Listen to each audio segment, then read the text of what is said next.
So we finally meet.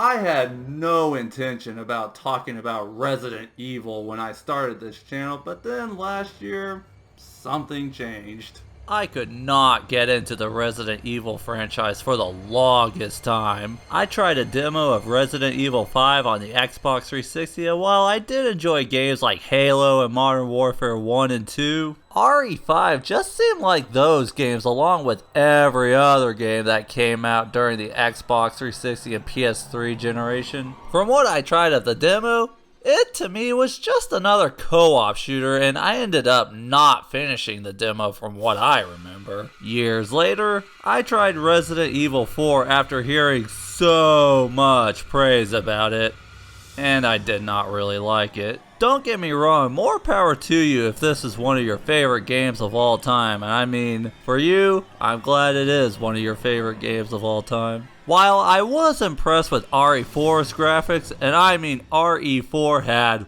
really good graphics for the time it came out, it was also less predictable than I expected, which was a pleasant surprise, but I was ultimately turned away by having to escort Ashley Graham for a good chunk of the game. It also felt a little too linear for my liking, so I just dropped it and wrote the series off as not my cup of tea. But then the Resident Evil 2 remake got announced, and while I was not excited at the time, I had a brief look at the map and was reminded of Metroid Prime, one of my favorite games of all time. Sure, I did not play it until a year later, but I ended up starting with the Resident Evil 3 remake because I gotta admit, Jill was pretty attractive. While some people were disappointed in it, I actually enjoyed it. I then played the RE2 remake finally, and it became one of my top 20 favorite games of all time, and I then ended up binging the RE1 remake and RE7.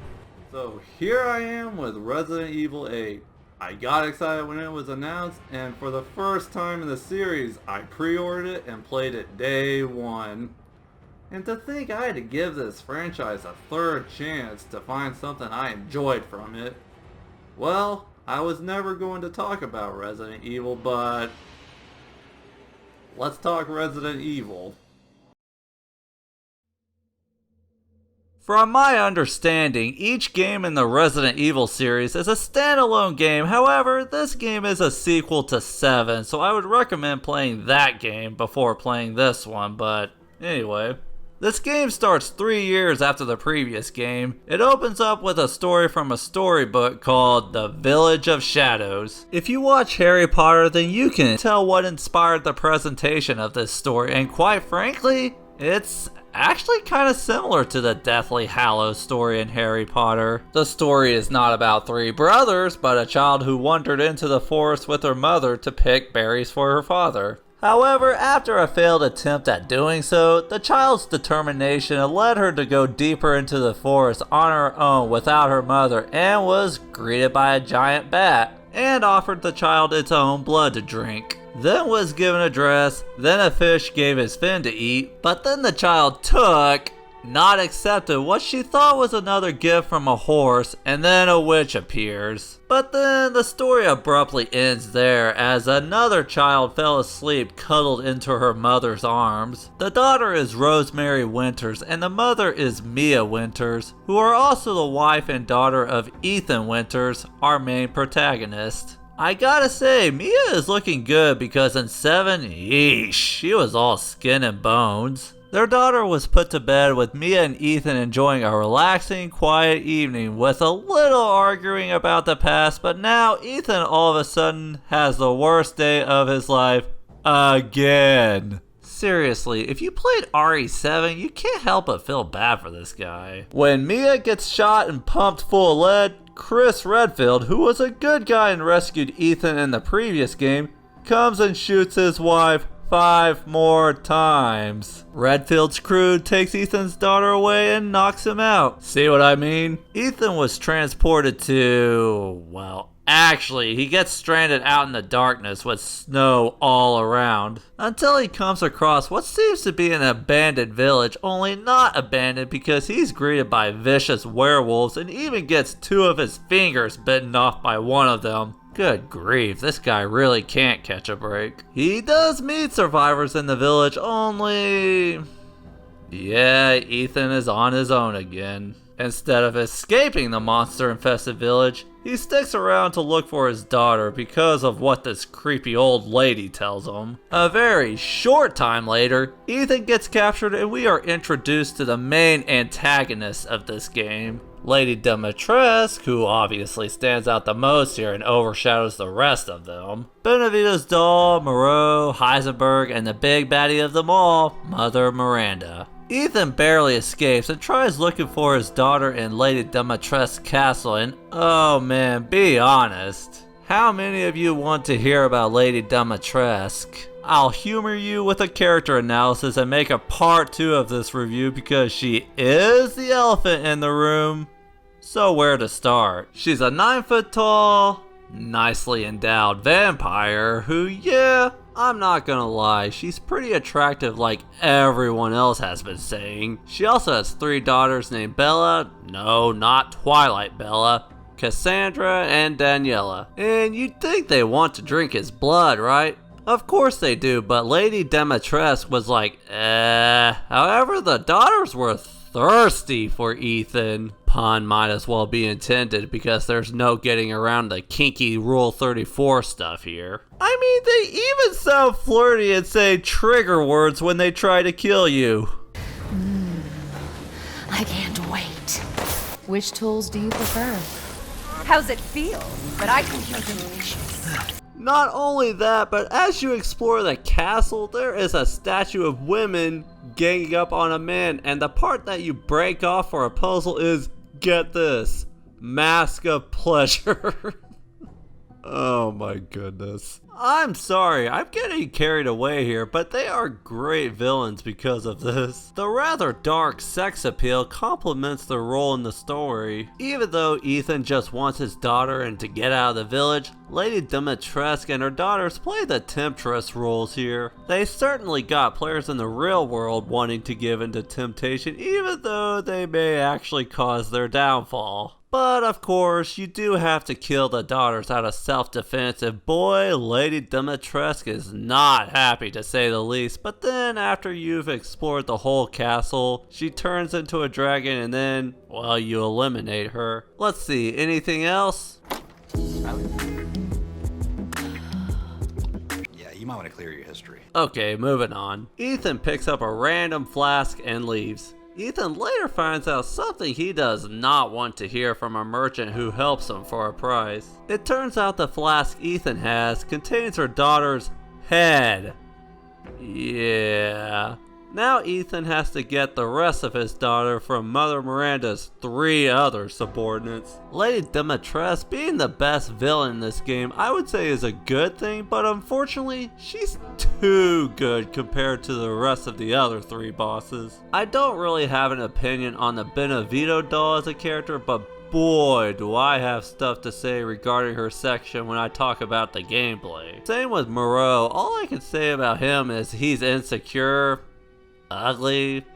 I mean, what else can I say in terms of his character? I mean, there is more to these characters through optional journal entries and lore, but this video would be long if I go into those, so I'm sticking to main story only here. And I wish these characters got flashback sequences to before Mother Miranda came into the picture, because in late RE7, you find out the Baker family were good people until Evelyn came along. Would have been nice to see if Lady Dimitrescu was beautiful on the inside before. But yeah, I don't hear anyone talk about the doll or Moreau nearly to the extent of Dimitrescu, so if you think they are underrated characters, comment below. I want to hear your opinion. Heisenberg, though, I think is an underrated character in this game.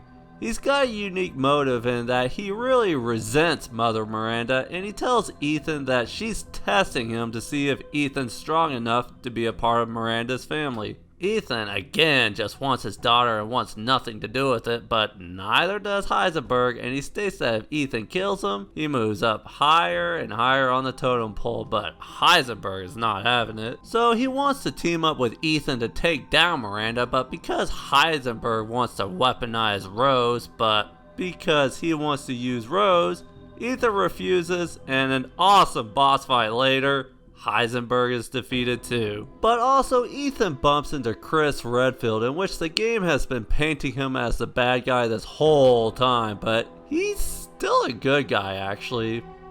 Let me explain. Chris explains that it was actually Mother Miranda shapeshifted as Mia that they shot in the beginning. Chris says Miranda must be stopped because she's the reason for all the werewolves and monsters. Okay, now this is a point where I should have done a Resident Evil 7 review. Turns out Miranda is still alive. Miranda's motive here is to basically have a child, which is a sympathetic motive, but goes about it the wrong way. She intends to have Ethan's daughter Rose be the successor to Evelyn, which is the previous game's main antagonist. She intends to have Ethan's daughter be her daughter, but Ethan is not having that, of course. But then Miranda rips Ethan's heart out, crushes it, and there Ethan lies on the ground passing out. Chris meanwhile rescues Ethan's real wife Mia. Sure, Ethan rescues his wife in the previous game, but Miranda managed to swap places between that game and this game. Ethan then wakes up in a place between dreams and reality. Mind and matter. Okay, only a certain other fanbase would get that reference, but Evelyn explains that Ethan actually died in the beginning of the last game and has been one of the more advanced zombie creatures from the previous game. Composed of mold, and Ethan at this point is made up of mold as well, which is how Ethan can reattach severed limbs and actually use them as if they'd never been cut off. Ethan remains alive just a little longer to face off Miranda to take back his daughter, in which he actually does successfully and defeats Miranda. Ethan then gives Chris his daughter to look after her because Ethan deteriorates pretty quickly, and because he only has a few minutes to become dust, which is also how the story in the storybook ends. He blows himself up along with the entire village to erase traces of the biohazard. Mia of course grieves for her husband, and Chris feels bad that he couldn't save him. Then after the credits is a final cutscene where a grown-up Rose visits her father's grave.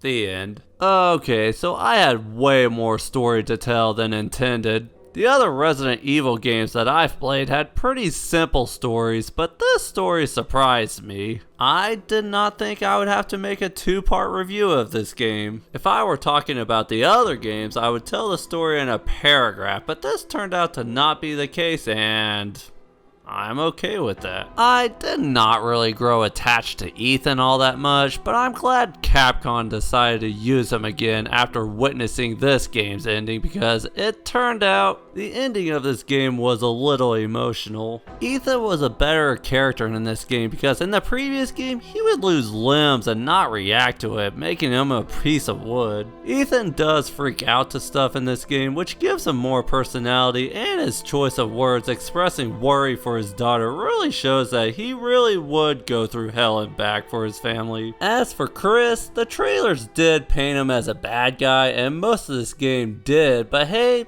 the trailers did not lie. A hero seeming like a villain would definitely cause speculation, making people interested in the story. As for the villains, I'm very meh on Mother Miranda, the doll, and Moreau. Lady Dimitrescu and Eisenberg were great villains, but I wish the game was just a little longer than 10 hours to flesh out the villains more. Optional journal entries are great, but I wanted just a little more in the main story. Wait, Resident Evil 9 has already been announced? So next time I'm going to be talking about the gameplay and giving my final thoughts on the game overall. If you like this video, please like, subscribe, and share with your friends. Also, thank you for watching, have a good night or day wherever you're at, and take care.